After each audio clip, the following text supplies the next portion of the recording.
Bueno, hola a todos y a todas. Estamos en una nueva clase de cine debate, acompañados por Analía 40. Cuando quieras comenzar, Analía. Bueno, muchas gracias. Gracias. Buenas tardes y bienvenidos a este cuarto ciclo, película número 13, Digno de Ser. Una obra de arte realmente en muchos aspectos. Tranquila. No puedo bajarlo. Nada. A ver, un segundito. Porque Hace mucho calor para tomar un café, ¿no? no hace calor. ¿A dónde vas? ¿Dónde estás vos? No, un lugar con agua. Silencien los micrófonos, por favor. ¿Se escucha todo lo que están hablando con otras personas o los sonidos de su hogar también? Muteé a todo el mundo. Silencio absoluto. Estoy transpirando, la verdad, un día bravo. Bueno, una magnífica película, les decía.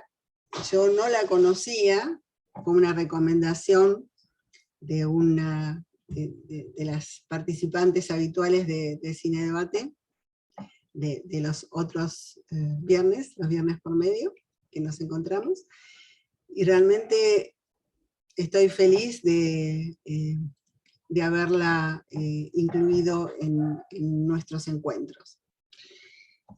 Esta película es del 2005, pero que en realidad está retratando una situación compleja que lamentablemente a lo largo de los años se sigue viendo, ¿no? Los migrantes, ya sea por hambruna, por guerras civiles, por regímenes autoritarios o lo que fuese. En este caso, se trata de una operación que hicieron Estados Unidos e Israel en el marco de una campaña humanitaria de las Naciones Unidas. Miro para allá porque tengo dos pantallas, así que discúlpenme porque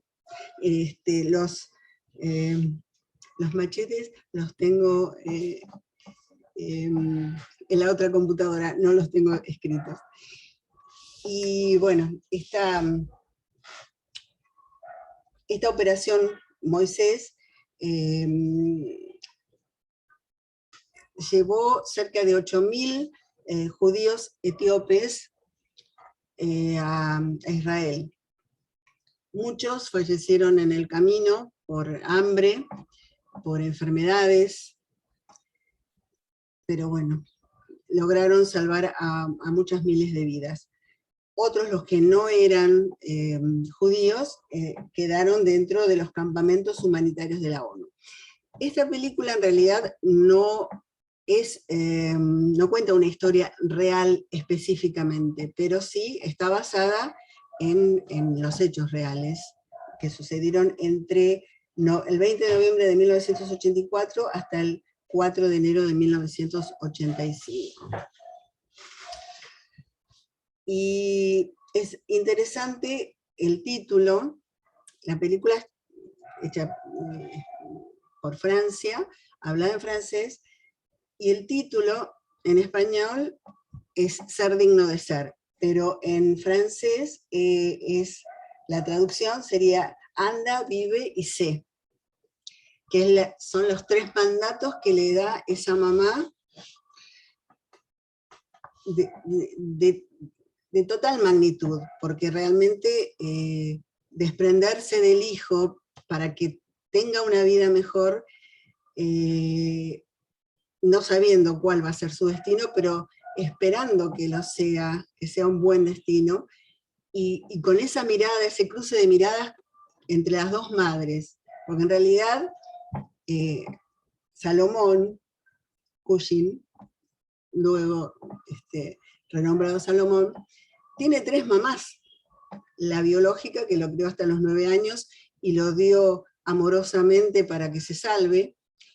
Hannah, que con el cruce de miradas entendió que no pudo salvar a su hijo, pero podía salvar al hijo de otra persona. Y Zoe, la mamá que lo adopta. de una familia israelita que vive en Tel Aviv. Así que bueno, este preámbulo es para introducirnos en el tema fascinante desde todo punto de vista, y las escucho. La primera manito de Silvia.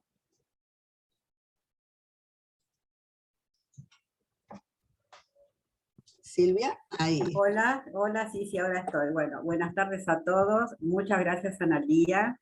Quiero hacer una pequeña introducción. Yo soy judía, mi hermana melliza vive hace más de 30 años en Israel, con lo cual yo tengo arriba de 10 viajes hechos a Israel y habiendo conocido mucho el país y estas cuestiones. En la época en que los falashim llegan a Israel, me contaba mi hermana, porque esto es una voz directa, que no resistían tantos cambios bruscos y tantas presiones y tanta transculturación, por eso se colgaban algunos. Era como muy drástico todo. Vos viste que caminan descalzos, duermen en el piso, y las maneras en que se mataban eran esos, colgados de los árboles. Yo me No te escucho. Sí. Yo me mandé un speech, pero no lo voy a leer porque a mí me motivó demasiado. Yo la vi hace muchos años, me lloré afectivamente porque tengo mucha familia ahí y lo vi muy cercano a mí, pero esta vuelta lo analicé. Y entonces voy a tratar de ser lo más breve posible porque tengo un montón de cosas que quiero contar o que vi, ¿no? Lo primero que me pregunto es, ¿qué es ser? ¿No? Es un ente que a través de referentes construye su identidad. Y pensaba que Shlomo, o aquel niño que no sabemos cuál es el nombre original, Cushing. Cushing era es el... merecedor, que quiere ser digno, era merecedor de tener una identidad, ¿no? Esto es lo primero que se me ocurrió. Bueno, como vos bien dijiste, está novelada, y toda esta parte histórica que contaste, que eran descendientes de la reina de Saba y del rey Salomón, y que querían volver a la tierra prometida, Jerusalén. Entonces, quiero resumir, el director muestra, digamos, lo tengo escrito, el complejo tema referido a la identidad, al desarraigo y la transculturación. Y yo pongo este chico, y digo porque no sabemos quién es Shlomo de verdad, ¿no? A pesar del nombre que le asignan. ¿Cuál es su nombre real? Le arman una identidad en la que no se reconoce, porque él es el que camina descalzo sobre la tierra y duerme en el piso. Muestra el trauma de un niño empujado por su madre para salvarlo del morir. Dice, anda, ve y vive. Yo interpreto que a los 9 años, no sé si soy totalmente consciente de lo que es la vida, el valor de la vida. Muertes ha cargado sobre su espalda este niño, pero el valor de la vida no sé si lo puede entender. Y también se me ocurrió si el sentimiento tal vez no hubiese sido como de abandono. La mamá lo empuja y se sienta, ahí se va a la nada, ¿no? Él no quiere despegarse de ella porque sabe que no la va a volver a ver. Digamos, mientras va creciendo, me parece fundamental como hilo conductor, carga un secreto, que es la mentira, ¿no? Y a partir de ahí, digamos, aparece todo el tema de las cartas, que lo religan un poco a sus orígenes. También lo religan el collar, que la mamá le pone antes de partir, y la luna, ¿no? Que digo, son el consuelo de sus tristezas, porque esa carita de noche mirando el cielo, te parte el alma. La ilusión mesiánica acerca de la tierra prometida de miel y leche no es lo que le espera. Aunque recibe amor de los padres adoptivos, como vos decías, las cachetadas son permanentes, lo desubican, su Dios no es el mismo, sus costumbres, su color de piel, le hacen bullying, tampoco su idioma. El padre de la novia le dice negro, le hiera a la hija, y la madre adoptiva, como vos decís, trata de igualarlo a sus propios hijos, le da amor, aunque al final le dice, bueno, yo no estaba muy convencida de la adopción, pero bueno, el abrazo lo dice todo, ¿no? Digo ahora que el director muestra cuestiones sociales y políticas, por ejemplo, la muerte de Rabin. Yo estuve ahí en la plaza de Rabin, las protestas callejeras, el pacto entre Clinton, Arafat y Pérez, que eso, digamos, me pareció, porque también lo he leído, que saca un poco de contexto de lo que quiere expresar el director en relación a lo traumático. Yo, por mi experiencia, te digo que Israel es un crisol de razas. Podés viajar y escuchar uno que habla ruso, otro que habla 20.000 idiomas. Y en general Israel es muy abierto a todo eso, y sobre todo con los profesionales. Y quería comentar, como para cerrar, que actualmente en el tema de refugiados de los talibanes hay una noticia que vi por televisión, y se ve como una madre lanza a su bebé a través de la reja del alambrado del campo de refugiados para salvarle la vida. Hice un parangón bíblico con Moisés, que también el faraón decreta que los primogénitos judíos, porque ya eran muchos, se les daba la muerte. Es así donde la madre lo coloca, se sabe, en un canasto sobre el río Nilo y vive. Y el parangón también, que es el plan Moisés, es este plan, y Moisés también es el que saca al pueblo de Israel y lo lleva a la tierra de miel y leche, aunque él no llega a entrar, muere en el monte Nebo. Bueno, creo que para hablar hay mucho, pero estoy como muy conmocionada por lo que representó esta película y este niño. Muchas gracias. Gracias a vos, Silvia. También para mí fue un gran hallazgo, no solamente la película, como dije al principio, sino también cuando busqué las divisiones étnicas, mejor dicho, encontré las divisiones étnicas del judaísmo, las leí con mucha atención porque, como vos decías, el crisol de razas, hay tantas divisiones, tantas como lenguas, que fue una clase de historia para mí cuando preparé ese adjunto. Me pareció sumamente interesante y los falayas, yo realmente no sabía que existían, lo digo sinceramente, y que además Perdón, el plural en hebreo es falashim, termina im, falashim. Son muchos, sí. Falashim, sí. Por otro lado, también leí que no era el término correcto, pero bueno, no importa. Entre nosotros nos entendemos así porque es lo que se hablaba en la película. Pero bueno, sinceramente, creo que ese adjunto de alguna manera resume también para mí lo que es la cultura judía, porque claro, no es solamente una religión, es una cultura, y con la diversidad de... disculpen. Pero, disculpen. Es una etnia, porque tienen un origen en común todos. Claro, tienen un origen en común. Y vos me decís, bueno, el ruso, el alemán, el etíope para mí fue realmente sorprendente, y bueno, fue enriquecedor desde todo punto de vista. Así que bueno, les agradezco. Gracias a vos. Elba, tenías la palabra. ¿Habías levantado la manito? Ya. Activa tu audio. Ahí está. Hola, buenas tardes a todos. No sé, recién entró y no había visto. Bueno, esta película realmente te tengo que decir, te tengo que agradecer a vos primero, Analía, y no sé si alguien la propuso, el grupo, yo no la había visto. Del otro grupo, del otro viernes, y nos había quedado de la votación y no salió votada. Y me pareció muy interesante, entonces la propuse en estas que son compulsivas. Las tenemos que ver sí o sí.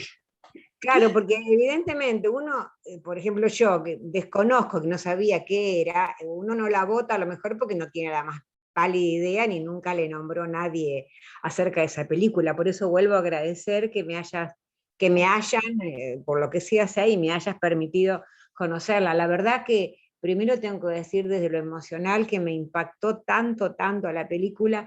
Yo la vi anoche muy tarde, a la noche, a las 12, que yo terminé como a las 2:30, y yo creo que lloré todo el tiempo de la película. O sea, el sufrimiento que se transmite de ese niño, de lo que significa la transculturación, que que la conozco a nivel de otras personas, pero transculturación acá en Latinoamérica o en algunos países de Europa por refugiados políticos, pero destroza, porque claro, ahí hay una cuestión tan fuerte en ese niño que se va del campo de refugiados, como tantos que se van de campo de refugiados. Entonces, realmente el director lo hace excelentemente, como te transmite el sufrimiento de ese niño, porque tener la verdad adentro, tener un problema de identidad, y no porque no puede de ninguna manera expresar eso, para salvar la vida tiene que mentir, y entonces ¿dónde? ¿Qué hacemos con la identidad? Entonces está muy bien plasmado esto, porque si no podés ser el que vos crees que sos por dentro y tenés que imponerte de ser otra cosa, es un esfuerzo tan grande que es el que le produce la violencia que se ve en la parte cuando es chico, sobre todo por la negación a esto que tiene que vivir, ¿no? Yo pienso que es terrible. Me parece que es muy buena la imagen que pone el director con esta posibilidad de él de conectarse con la luna. La luna, que además significa la madre, porque el sol es el padre y la luna es la madre, entonces no es casual esta asociación que hace. Yo creo que esto es es lo que lo sostiene, una de las cosas, lo que lo puede sostener es ese diálogo con su mamá allá, que es la luna. Es lo único, es ese hilito, y no es poco, porque es un hilo de plata, digamos, un hilo de plata con su madre. Entonces, ese hilito lo sostiene, y por ahí yo digo las palabras de la señora esta que no se llamaba Hannah, la que lo lleva, la que después muere, la madre esta que perdió el hijo, La segunda mamá, que le dice, vivirás, tenés para que ver a tu vivir madre. para volver a ver a tu madre. Entonces me parece que estas dos cosas, estos dos hilos, o sea, poder hablar con su madre por medio de la luna, y saber que tiene una consigna que es que tiene que vivir, no entiende por qué tiene que cambiar, no entiende, es terrible tener que cambiar, pero la madre dijo que tiene que cambiar para adaptarse a algo que es tan diferente, tan terrible, o sea, es tan gráfico las imágenes, cuando sale de la escuela y se saca las zapatillas para caminar sobre la tierra, por más cama que le pongan, va a dormir en el suelo. Es la única manera de conectarse con lo que es su cultura, con lo que es lo suyo, ¿no? Entonces, realmente yo vuelvo a insistir en que la película logra transmitirlo, porque yo, conociendo en teoría algunas cosas, la verdad que me lo hizo sentir profundamente lo desgarrador que es la cuestión de este niño, ¿no? Y cómo él después trata de decir las cosas, porque a uno se le escapa poder querer decirlo, y bueno, y ahí en la sinagoga, bueno, dos veces, pero la vez que tiene que decirlo del color de Adán, y dice que lo hizo con la tierra, y es rojo, es maravilloso, porque él realmente lo recrea, porque creo que no sé, rabino, quién era, el de su religión, no me acuerdo esas cuestiones, le dice que él no tiene que leer nada más que lo que dice y repetir, que tiene que pensar, me parece muy bueno también eso, que tiene que pensar, que no cualquier religioso piensa, porque a cualquier religión hablo, no estoy hablando de la judía, en cualquier religión la gente repite, o el rezo es una repetición mecánica, pero acá le dicen a él que él es muy inteligente, ¿no? Evidentemente. Después, otra cosa muy destacada en la película para mí, del director, es cómo muestra a ese niño siempre con los ojos para abajo, y cuando logra mirar con esos ojazos, cuando logra levantar la vista y mirar a los ojos, es también cuando empieza un poquitito a poder erguirse, pobrecito, empieza un poquito a pararse sobre él, ¿no?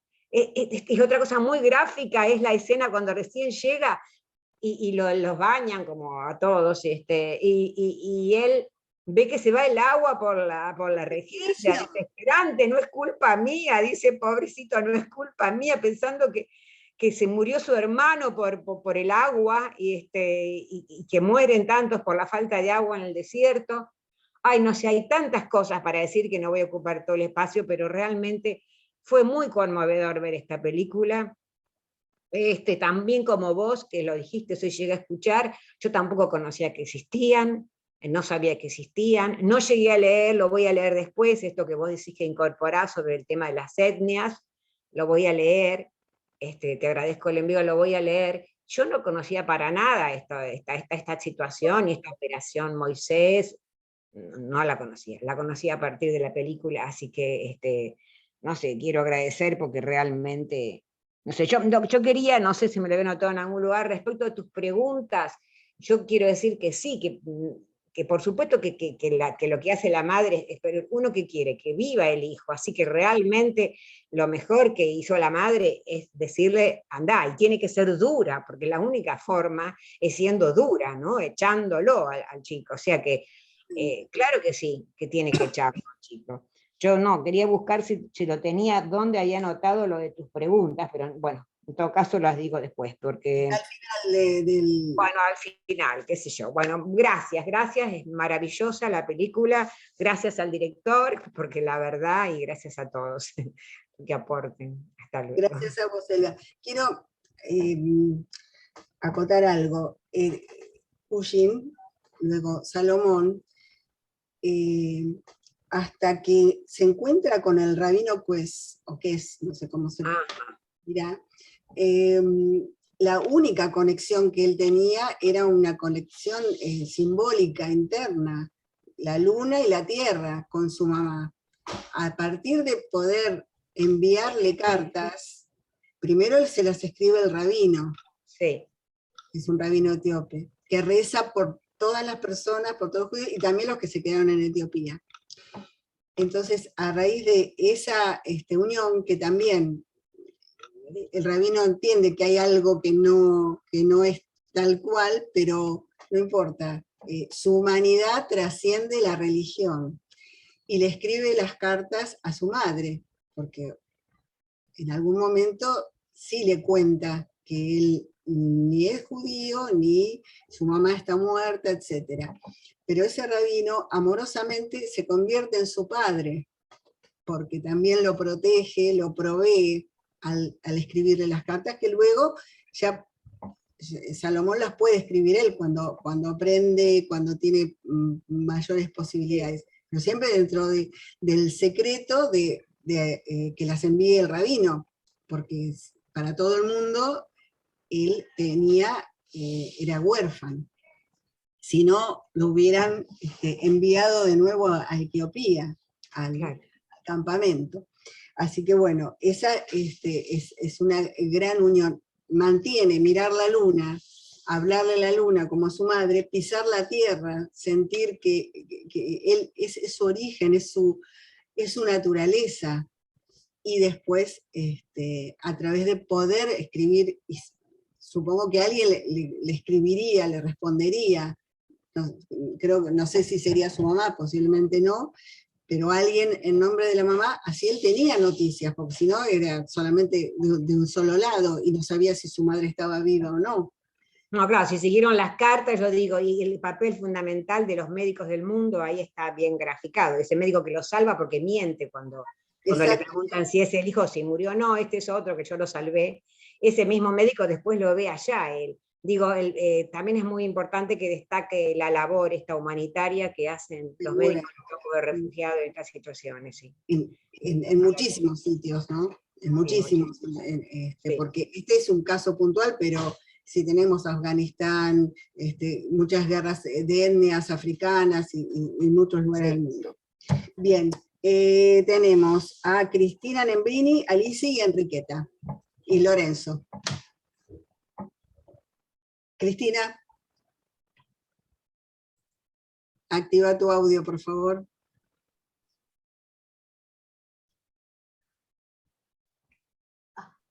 Ahí te escuchamos. Disculpen. Perdón, la reina de Saba era la que se suponía que era negra. Por eso de ahí dicen que son descendientes. Esto que me escribieron en el chat. Algunos dicen que Salomón era negro, yo creo que no, que era la reina de Saba, y que tuvo, según dicen, un hijo, y ese hijo es el que generó esta etnia de los falayes, o falayín, como me corrigieron por ahí. Te escuchamos, Cristina.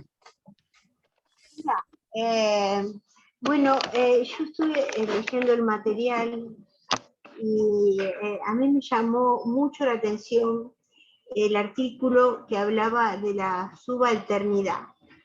Ah, sí.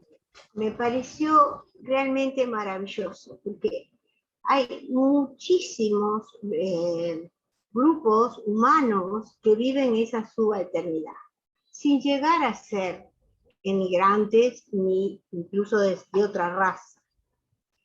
En general se mantienen unidos entre ellos, muchos pierden la dignidad de ser, puede ser por género, puede ser por violencia, puede ser por transexualidad, puede ser por niveles económicos, por razas, religiones. Hay una subalternidad con la cual convivimos, que muchas veces no tiene espacio para desarrollarse y hablarlo como acá. Esa parte me pareció muy, muy interesante de todo el material que vos mandás, que es buenísimo.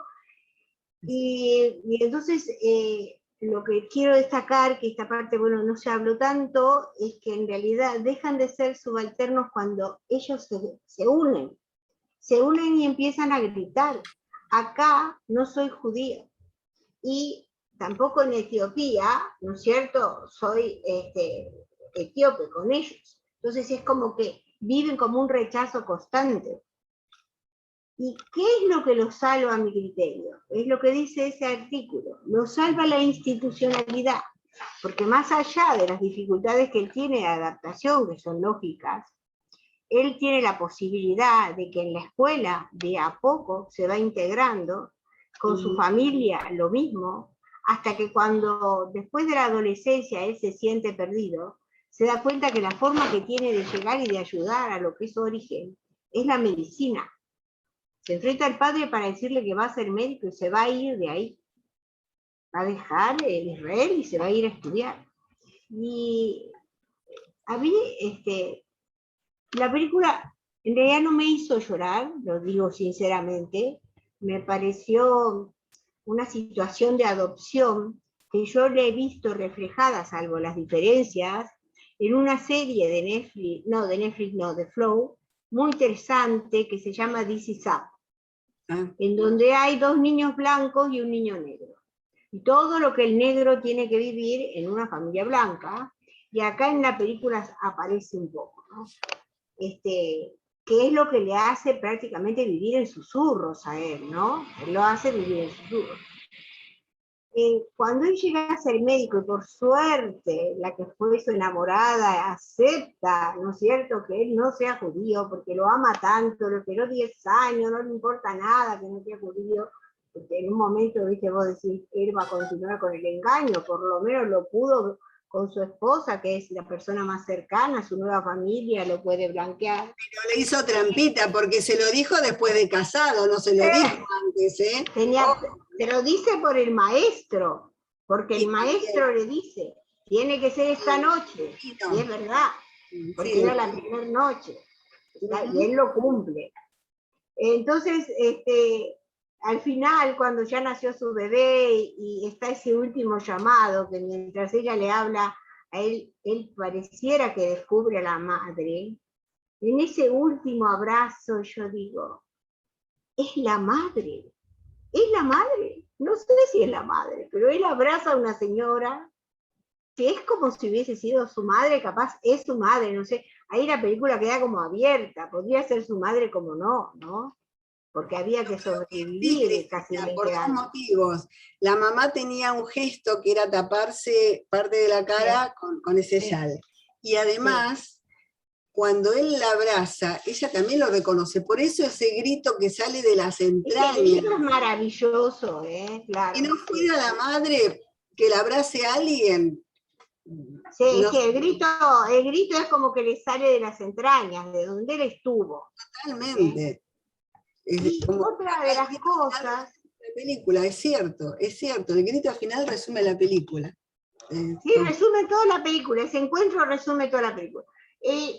Otra de las cosas, que eso me lo menciona mi marido, que la luna tiene tanta importancia porque es el único lugar en donde las 2 miradas se unen. Estuviera él donde estuviera, y la madre donde estuviera, los 2 estaban mirando al mismo tiempo lo mismo. La luna era el eslabón que los seguía uniendo. Bueno, nada más. Me pareció, viste, que podía ser un aporte esto que yo vi. Muchas gracias, Cristina. La luna, perdón, la luna era el cordón umbilical de él, estaba unido a través de la luna, por eso. Era subjetivo, obviamente, porque Obvio. no sabía si la mamá estaba viva al principio, no sabía si estaría mirando la luna, si estaría consciente, pero para él era la representación de su mamá. Si su mamá miraba la luna y si al mirar la luna pensaba en su hijo, él no lo sabía, era unilateral, pero él sentía que era su unión con la madre era mirar la luna, y su unión con sus orígenes era pisar la tierra. Claro. No hay duda que estaban conectados. Obvio. Bueno, Alicia, te escuchamos. Gracias. Buenas tardes, brillante la película, me emocionó mucho, a mí me toca de cerca, y respecto a lo que dijo mi compañera anterior, yo tengo algo que hoy me llegó y que es muy lindo, que dice: la luna siempre nos enseña que no hace falta estar enteros para poder brillar. Y muchas veces nosotros cuando buscamos alguna conexión con alguien, tratamos de mirar la luna. Yo recuerdo, yo también tengo mis hijos en Israel, así que desde el año 90 que nació mi nieto, o antes un poco, estoy viajando muy asiduamente, porque es la única manera de encontrarlos a todos. Entonces, sé la historia de los etíopes. Cuando mi nieto era muy chiquitito, yo me iba y me decía: no quiero que te vayas. Y yo le digo: yo me voy a trabajar, voy a juntar dinero y voy a volver. Mira la luna esa, y cuando veas la luna, yo también estoy mirando la luna. No era así, pero él siempre recuerda, y ahora tiene 20 y pico de años, y cada vez que viajo, dice: vamos a mirar la luna, Ali. Porque un año, a los 20 años, me dice: vos no vas a pensar que yo voy a ir a ver la luna, ya estoy grande. Pero fíjate cómo quedan las cosas. Sí. Bueno, yo tengo una mezcla en la familia de allá. Mi cuñada es persa, sufrió también un gran desarraigo, ella no quiso nunca, mi cuñado es argentino, y mi cuñado quería venir a la Argentina, pero ella dijo: yo no voy a ser nuevamente extranjera y extraña en otro país, no me voy a acostumbrar a otro país. Sufrió mucho para venirse de persa. Mi sobrino político la madre es india y el padre tunecino. Son todos judíos. Mi sobrina política es de Marruecos. Así que fíjense que estamos en relación con un montón de crisol de razas, digo yo, la gente piensa que los judíos todos son blanquitos y de ojos celestes, y porque piensan en la migración rusa, que en este momento es realmente multitudinaria, los rusos que han llegado al país, ¿no? Y también sufren mucho el desarraigo, es otra cultura, otra manera de vestirse.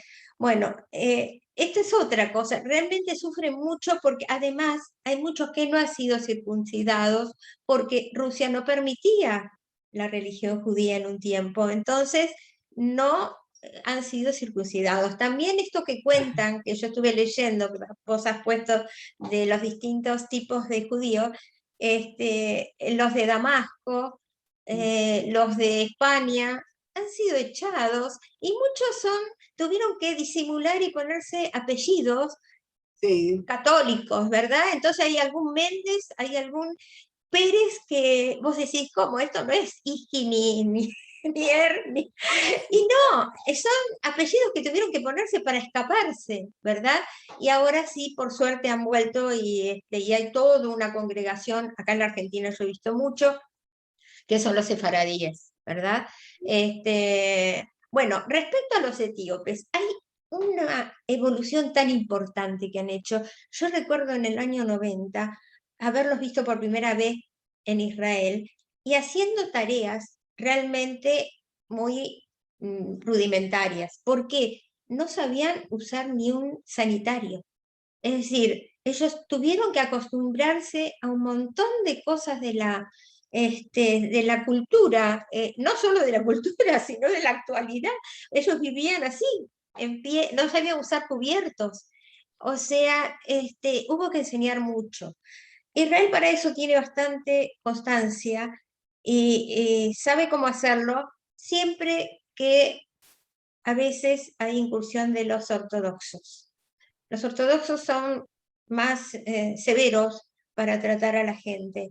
Entonces, de repente, tratan de meterlos en sus creencias y, por supuesto, vemos una escena de violencia cuando el padre lo lleva al hospital y le quieren hacer la circuncisión, ¿verdad? Entonces, realmente eso a mí me dolió porque realmente es de las primeras películas que yo veo que muestra religiosos que no son religiosos, que en realidad son izquierdistas, y los hay muchos. Pertenecen al partido de la VOT, del Laboral, y han luchado mucho por Israel, pero no tienen las costumbres de preservar las costumbres religiosas. Respetan, pero no practican. También lo vivo de cerca, tengo familiares que son así, y otros familiares que no, que son sionistas, que bueno, ellos bregan. No tengo, por suerte, yo digo por suerte porque es muy difícil compartir con religiosos, que ellos tienen otro tipo de costumbres, muy difícil compartir porque ni siquiera podés invitarlos a tu casa si no tenés cubiertos y cosas adecuadas. Entonces, a veces para los padres que no son así, sufren mucho cuando los hijos se casan con un religioso o una religiosa. Bueno, hay costumbres muy duras, ¿verdad? Bueno, estos etíopes han hecho una evolución como muchos, ¿no? Pero ellos son los que creo que sufrieron más porque eran los más primitivos cuando llegaron al país. Los últimos años yo he visto mucho porque mi yerno está en la universidad, es investigador de la universidad en Haifa, y vienen etíopes a hacer el doctorado ahí. Y mi otro yerno es director de una escuela secundaria, y hay etíopes premiados, y este año una de las etíopes muy bonitas ganó el premio de Miss Israel. O sea que eso fue un triunfo para ellos, porque realmente considerar que ellos, que eran tan primitivos, han avanzado en profesiones, en distintos ámbitos de las culturas, y participan como docentes, como médicos, así como lo muestran en la película. La película es maravillosa porque muestra muchas realidades de gente así, chicos, que hay muchos chicos que son adoptados por padres. No sé si ustedes saben, cuando los chicos llegan a 17, 18 años acá, van a conocer el país, y por ahí quedan en un kibutz, que ahí muestra un kibutz, y esos chicos tienen una familia sustituta que son los padres adoptivos, aún teniendo padres en otro país. Pero dice que necesitan la familia, porque es una manera de que se puedan adaptar mejor. Y esos chicos tienen sus padres, pero tienen padres adoptivos que los acogen los fines de semana en la casa. Durante la semana los chicos estudian o hacen actividades dentro del kibutz, que trabajan y se ganan la estadía y los hacen conocer el país. Hay un interés, por supuesto. Hay un interés a que se pueble un poco más de jóvenes. Eso está en la segunda intención, ¿verdad? Por eso les interesa traer chicos jóvenes para que hagan, o profesionales que puedan ejercer ahí en el país. Pero realmente el progreso, la evolución y todo, se agradece muchísimo a la gente que recibe y que educa a todos estos desterrados y pobres que no tienen tierra que los proteja, ¿no? Así que para muchos ha sido la tierra prometida, y para otros la tierra que los recibió. El ejército es un honor. Por eso también el padre de Shlomo quería que hiciera el ejército, porque es parte del honor de servir al país, llamémoslo así. Bueno, no quiero ocupar más tiempo, hay cosas hermosas de la película, pero bueno, damos lugar a otros para que hablen. Gracias, Analía. Gracias a vos. Me das pie para leer algo que está que Silvia Cine escribió en el chat. Dice, la escena de guerra no entiende que como israelí tiene que defender a los suyos, pero no al niño que no es israelí, que sería, supongo, palestino. Y claro, él tenía un sentimiento humanitario que era superior a lo que tenía que defender, más allá de que él no era originariamente judío, pero con el tiempo amó la cultura judía, adoptó esa religión, la comprendió, la estudió, la incorporó, pero como médico, él no entendía que tenía que no salvar a una persona por el solo hecho de ser, digamos, de otro bando, ¿no? Pero en una situación mucho más conflictiva como es el Medio Oriente, porque no es lo mismo que un país invada a otro, que no tiene nada que ver, a personas que nacieron en ese mismo territorio y tienen un conflicto bastante serio. Bien. Ahora, Enriqueta, te escuchamos y después Lorenzo. ¿Ahí me escuchan? Perfecto, sí. Ah, bueno, ¿qué tal? Bueno, la película recién la vi hoy y me conmovió, es decir, hacía mucho que yo no lloraba con lágrimas que me cayeran, sinceramente. Respecto a la historia de este chico, de los etíopes, digamos, la historia de los migrantes que escapan de guerras o de situaciones racistas o fundamentalistas, se da, yo no sabía exactamente, porque están los sirios,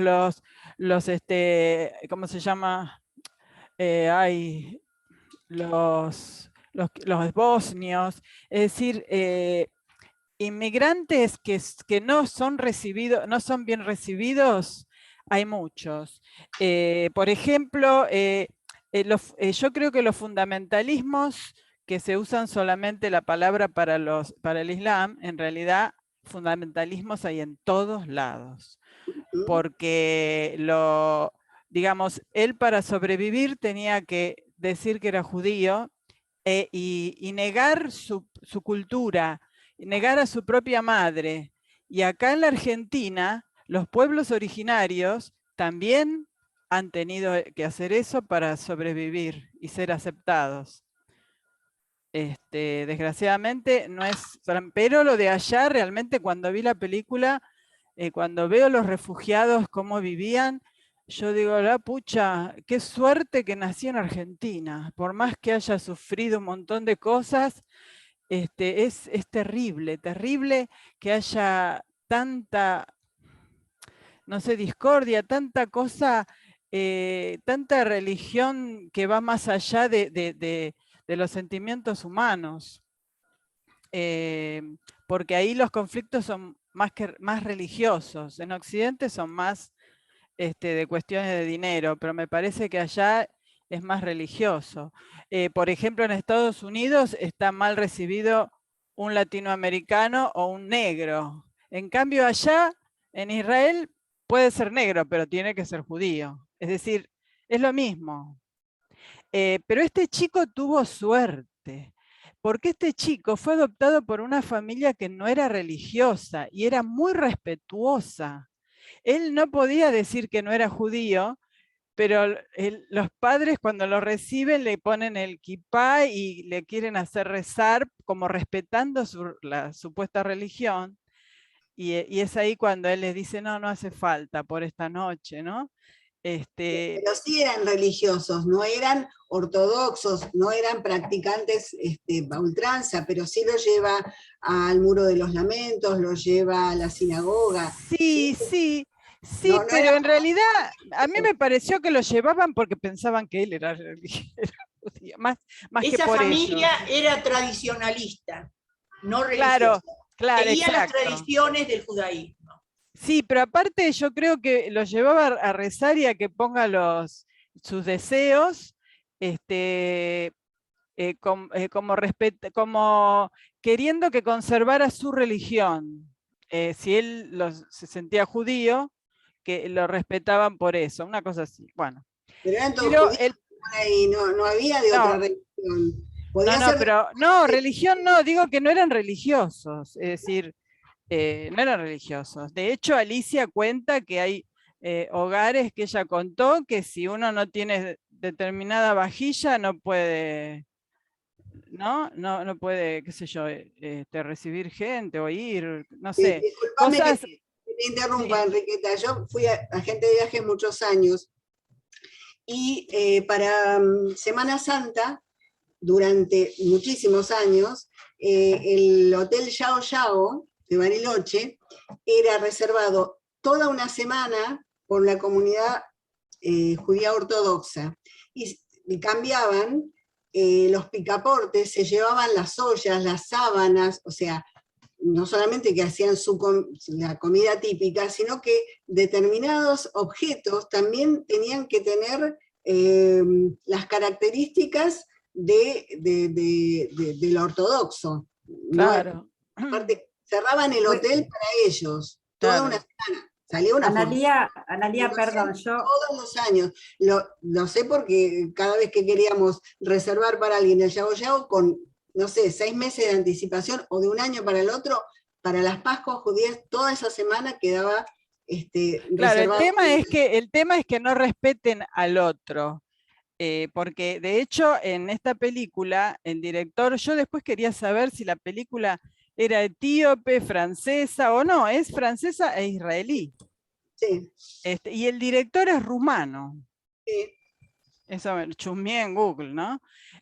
Bueno, después con respecto a la luna, es verdad todo lo que han dicho antes, los aportes fueron interesantísimos, pero no sé si se dieron cuenta que la luna siempre era media luna, como que faltaba la otra parte, ¿no? Yo vi luna entera.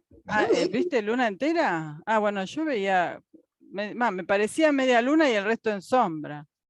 No, había como alguna nube, pero la luna se veía bien grandota y luminosa. Claro, no, pero ya sé, pero es como que no se veía entera, como que, bueno, una parte. Y después, bueno, con respecto a lo que dijo una de las señoras que me antecedió, de que los etíopes evolucionaron, yo creo que en realidad evolucionaron los etíopes y también evolucionaron los israelíes que aceptaron a los etíopes finalmente, ¿no? Es decir, los dos evolucionaron. Porque, digamos, los etíopes no eran que eran primitivos, sino que eran personas que durante muchos años vivieron refugiados en un desierto, sin nada, y entonces habían perdido todo, lo único que tenían eran sus tradiciones.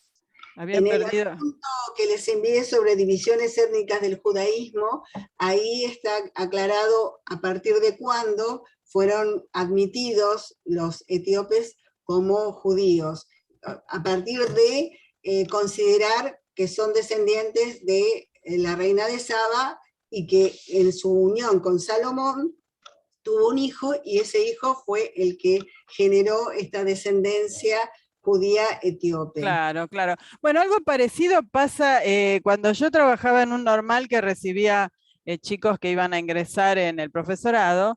Una de las preguntas que se les hacían era si tenía un origen, qué origen étnico tenía, porque en realidad hay una beca para las personas de pueblos originarios.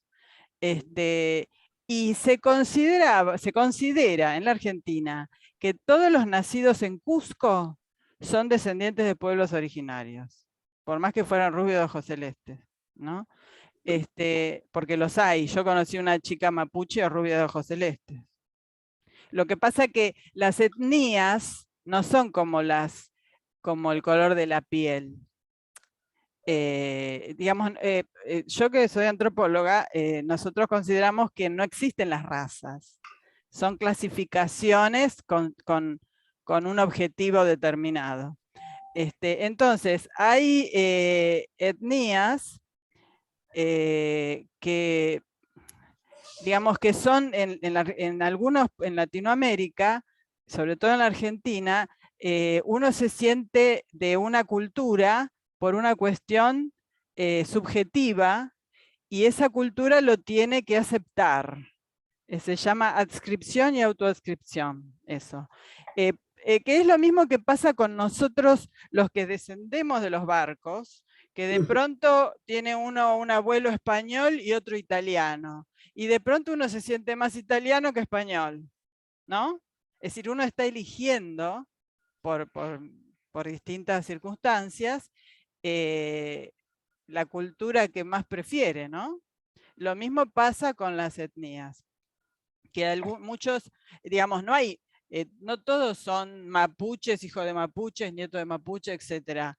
Yo he conocido durante jornadas que hubo de pueblos originarios, un alemán con un diaguita. Bueno, él elegía ser diaguita étnicamente, pero tenía padre alemán, ¿no?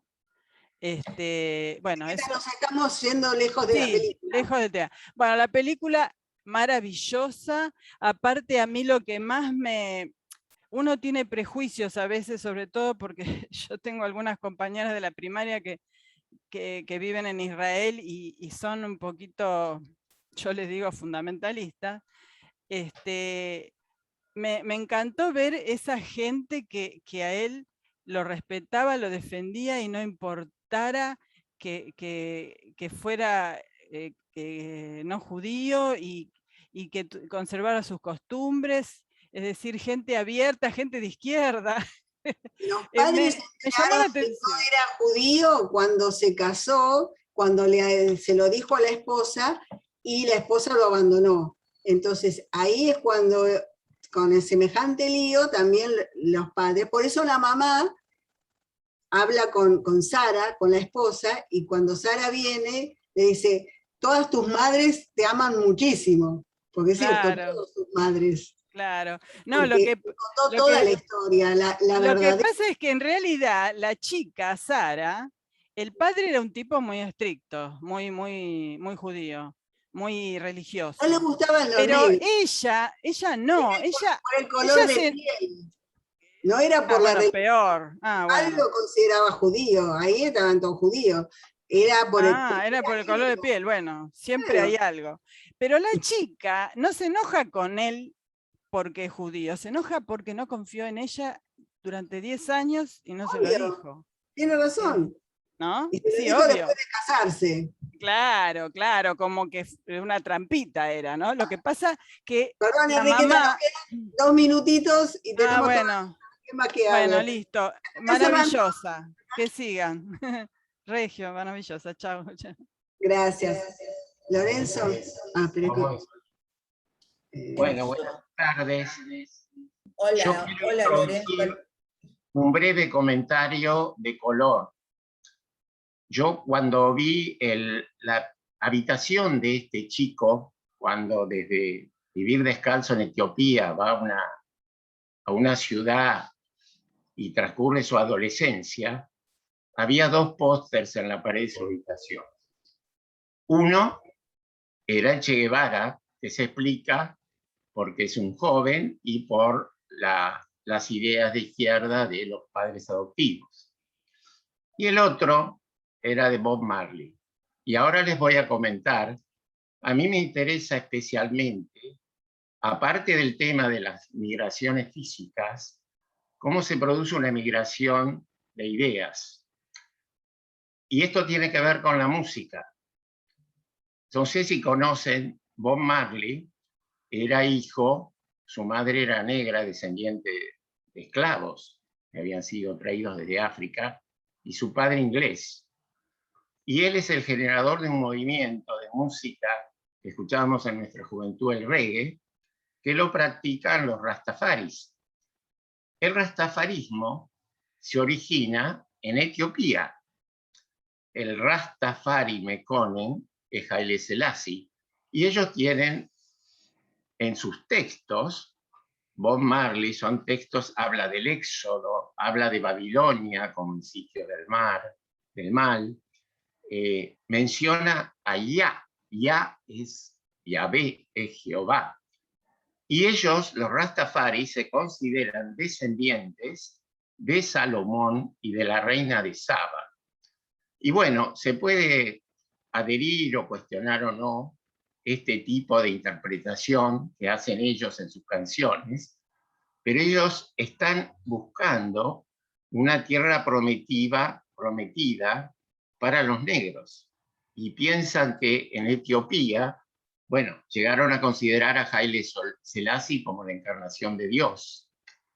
¿Y a qué viene todo esto? Que en realidad hay textos donde se ve el tema de la libertad y de la esclavitud. Yo quiero hacerlos reflexionar que uno de los grandes genocidios de la historia, pocas veces reconocido y comparado, ha sido el de la población americana de color, digamos de raza negra, aunque me dijeron que las razas están perimidas, que fueron llevados como esclavos a América. Y este reclamo de Bob Marley, de los Rastafaris, es la búsqueda de retornar a la libertad, a una tierra prometida, y tiene algunos textos que si alguien quiere profundizar pueden leerlos. Por ejemplo, él escribe en inglés y canta, por supuesto, con ese ritmo jamaiquino tan pegadizo. Por ejemplo, la canción de Redención de Bob Marley, Redemption Song, dice: "Emancipate yourself from mental slavery". Emancipate a ti mismo de la esclavitud mental. Bueno, quería hacer ese aporte que tiene que ver con Etiopía, con Salomón, con la reina de Saba, y con esta población etíope que ha migrado a diferentes sitios del mundo, como la población negra de África también en general. Nada más que eso. Perdón, Lorenzo, era jamaiquino Bob Marley. Y bueno, sí, acabo de decirlo. Ajá. Él es jamaiquino, su madre era una jamaiquina de color y su padre era un inglés. Tengo que cortar ya. Bueno, él era jamaiquino, pero reconocía... Se cierra, Lorenzo, tengo que cortar. Perdonen. Analía, lástima que es para debatir mucho tiempo, Susana. Da para mucho, lástima que tenés que cortar. Me están avisando que ya se termina. Saca tu audio, Lorenzo. Que ya se... Tenés que cortar los dos audios, Lorenzo, si no, no puedo. Ya se cierra, porque es 1 hora. No me dejan más tiempo, y sí sé que es para mucho más, pero bueno, no, los tiempos no los pongo yo. Lo que sí les quiero recordar, que en 2 semanas nos encontraremos en la plataforma de Saber Mayor con El precio de la codicia, que es una película que habla de la crisis financiera del 2008, que afectó a millones de personas y a muchos países, y los que deseen encontrarse en nuestra reunión de Cine Debate del viernes próximo, vamos a hablar sobre Ludwig II, Luis II de Baviera, el rey loco, muy interesante también. Así que bueno, los espero a todos, disculpen que tengo que cortar, pero me están mandando mensajitos de que... Muchas gracias.